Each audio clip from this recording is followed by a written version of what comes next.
Hello and welcome to the week that was, TIOL's weekly news roundup. The last few days have witnessed interesting developments in terms of both law and policy. The GST model law is finally out in the public domain after it got a nod from the Empowered Committee. The new draft defense procurement policy and the final aviation policy have also been released. But first, let's focus on the major event from the Prime Minister Modi addressed the officers of both the revenue boards at Rajastv Gyan Sangam at Vigyan Bhavan in Delhi. Rajastv Gyan Sangam. PM floats rapid mantra for tax administration. The Prime Minister Mr. Narendra Modi addressed a large gathering of tax administrators at the first Rajastv Gyan Sangam on Thursday. The Prime Minister began by inviting suggestions from officers to improve environment in the country. While interacting with the media, Revenue Secretary Dr. Hasmukh Adhia said that the PM received suggestions from 15 officers, including 5 junior level officers of the rank of Assistant Commissioner.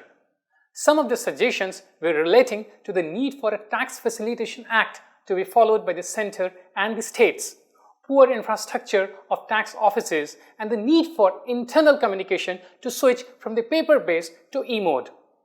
In his address, the Prime Minister outlined a 5-point charter for tax administrators that is rapid: R for revenue, A for accountability, P for probity, I for information, as lastly his favorite, D for digitization. He also urged the officers to turn the Gyan Sangam into a Karma Sangam, so that the ideas generated from the conference lead to concrete action on the ground. GST is soon going to become a reality. It is very promising to see the way India is making fast strides towards the GST regime. The Finance Minister recently said after a meeting of the Empowered Committee of the State Finance Ministers that virtually all states have supported the idea of GST, barring Tamil Nadu, which has expressed some reservations. The Empowered Committee of Finance Minister granted its in-principle nod to the draft model GST law, which has been placed in the public domain for suggestions and comments from stakeholders. The draft GST model law has 162 clauses and 4 schedules. Some of the important provisions in the draft law includes taxation of e-commerce transactions at the point of supply, search and arrest powers to senior tax officials, provision for 5 years of jail for tax evasion, setting up of dispute settlement tribunal and rating for GST taxpayers. The government hopes to get the constitution amendment bill passed by Parliament in the upcoming monsoon session, which will enable them to roll out the new indirect tax regime by April 1, 2017. India, Switzerland join hands for early implementation of automatic exchange of information. It is quite visible that curbing the generation of black money through tax havens is one of the prime agendas of our Prime Minister. Earlier this month, Mr. Modi met the Swiss President Johann Schneider-Ammann at Geneva and discussed the need for expeditious exchange of information for combating tax evasion. They also discussed the issue of an early start to negotiations on the Agreement for Automatic Exchange of Information, or AEOI. As a follow-up, Revenue Secretary Dr. Hasmukh Adhia and Switzerland's State Secretary for International Financial Matters met here in Delhi and agreed to move towards an early agreement for the implementation of AEOI between the two countries. It was decided that experts of both the countries will meet before mid-September 2016 to further discuss the modalities. Why no one has ever gone to jail in India for money laundering? The Indian Prosecution Network for Anti-Money Laundering has all the elements in place except the criminal.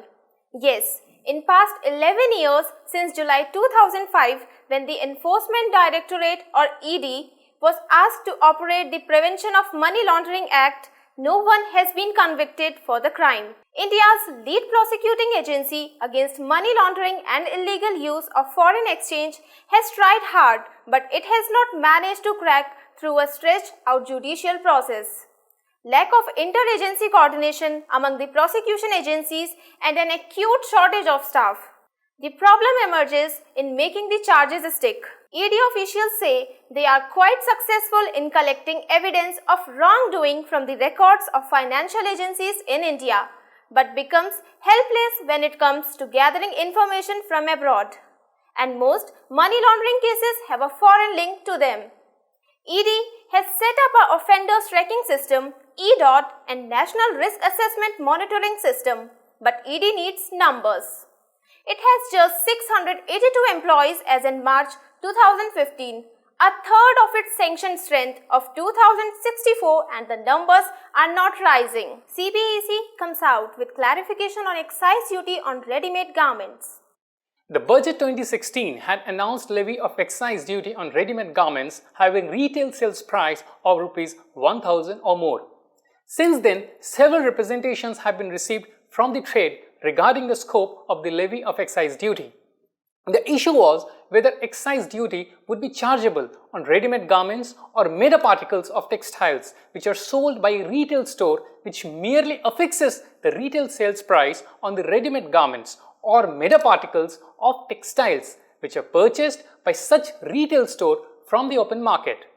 The board has clarified that the present levy is not on all ready-made garments and made-ups and is restricted only to ready-made garments and made-up articles of textiles bearing a brand name or sold under a brand name and having retail sales price of Rs 1,000 or above.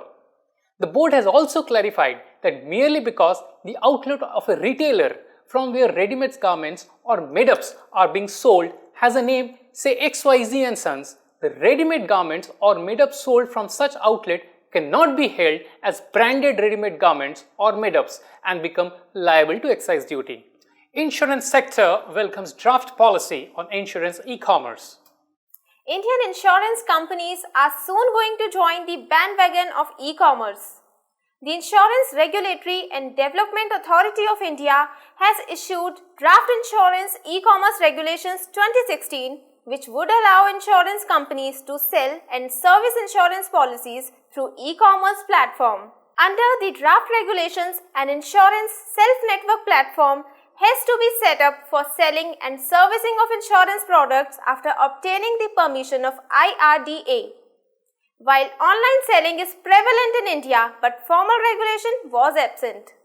This will help the insurance companies to penetrate deep into the Indian insurance market and also save costs on agents who have been traditionally used for pushing their products. Reserve Bank of India floats yet another restructuring scheme to tackle NPA crisis. RBI is constantly trying all possible options to help the banking sector to emerge of this growing NPA crisis. Pursuant to this, RBI has unveiled yet another scheme known as Scheme for Sustainable Structuring of Stressed Assets, or S4A. For being eligible under the scheme, the account should meet conditions like the project has commenced commercial operations and the aggregate exposure of all institutional lenders in the account is more than Rs 500 crore. The scheme will bifurcate the current dues of the borrowers into two parts. Part A will be sustainable debt which can be serviced. Part B will be unsustainable debt which will be converted into equity shares or redeemable, cumulative, optionally convertible preference shares. The chairman of SBI, Arundhati Bhattacharya, said that the scheme will help us in resolving the stress in some of those units that are working and can do much better with deep restructuring. Let's hope the new restructuring scheme helps public sector banks in cleaning up large chunks of their bad loans. Defense agents can no longer act like ghosts. The Indian government has revamped its defense procurement policy, a much needed and long overdue reform in the defense sector. Now, the foreign entities can engage agents for defense deals but subject to a strict set of conditions, which includes permission to Defense Ministry to access company books, annual reports on payments made to such agents. The MOD also reserves the right to ask the foreign company to remove the agent and deal directly with the ministry.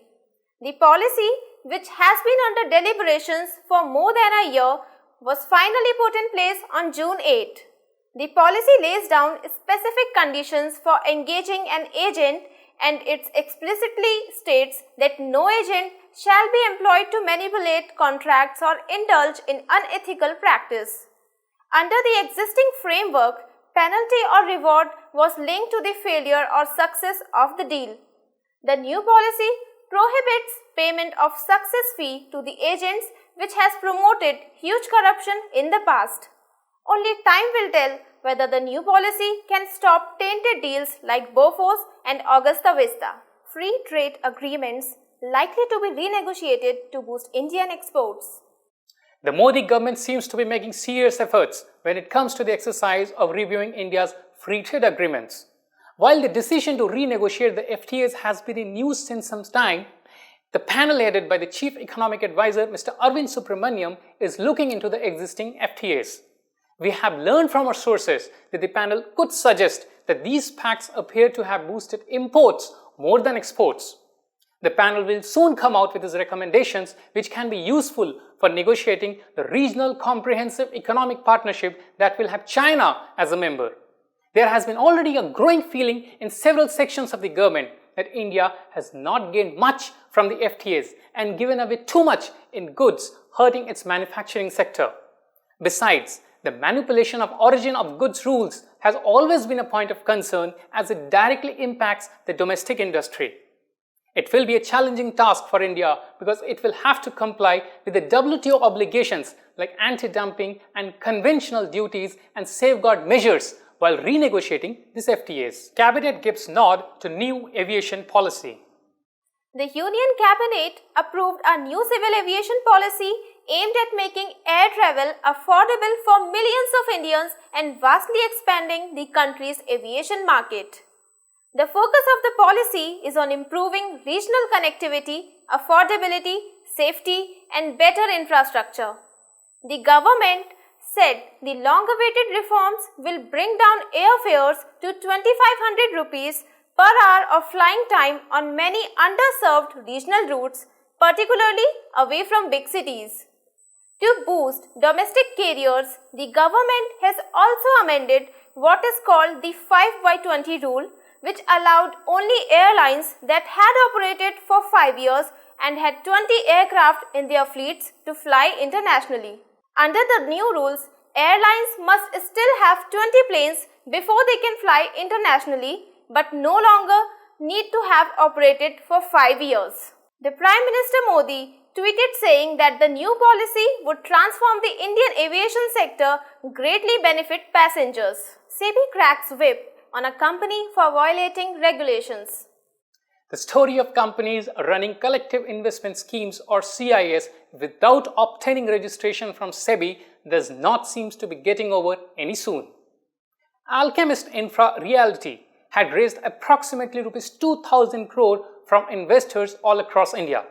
It was found that it was running a CIS without obtaining registration from SEBI, which was in violation of SEBI Collective Investment Regulations 1999. The capital market regulator directed the company to refund the payment to the investors within a period of 3 months. On appeal, the SAT extended the duration to 18 months. The company even tried its luck by approaching the Apex Court, but it was turned down but given the liberty to explore remedy somewhere else. Alchemist filed several applications before SEBI and used every possible strategy in the book to prolong the process of refund of payment to investors. But SEBI rejected all applications and finally has ordered attachment of property of the company and its directors so recovery proceedings could be initiated. Our last news is about the new code of conduct framed for ministers. The government is set to revise the existing code of conduct for its ministers. Some of the changes are on their conduct on social media, rules to be followed while making a recommendation, travel sanctions and restrictions on using official bungalow for party work and attending private events. The new norms are clearly much stringent and aims to bring more transparency and reduce corruption. The code lays down protocol for the ministers which requires them to communicate on social media through user identities in the designation they hold and not in their personal names. The draft proposal requires that the ministers to give statements consistent with the collective government policy. With this, we wrap up this edition of the week that was. You may write to us at editor@tiol.in. Thank you for watching.